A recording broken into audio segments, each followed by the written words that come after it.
جی السلام علیکم دوستو، جنت کی خواہش ہر کسی کو ہوتی ہے۔ یہاں پر آج ہم دیکھیں گے کہ جنتی عورت کے لیے کچھ بنیادی ترتیب بتائی گئی ہے۔ اگر وہ ان اعمال کی پابندی کرتی ہے تو انشاءاللہ جو ہے جنت کی حقدار ہوگی۔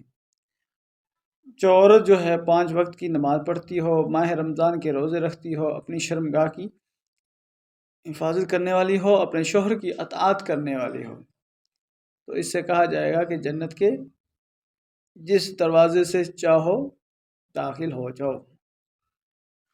تو یہاں بڑی اہم اچھی بات شیئر کی گئی ہے۔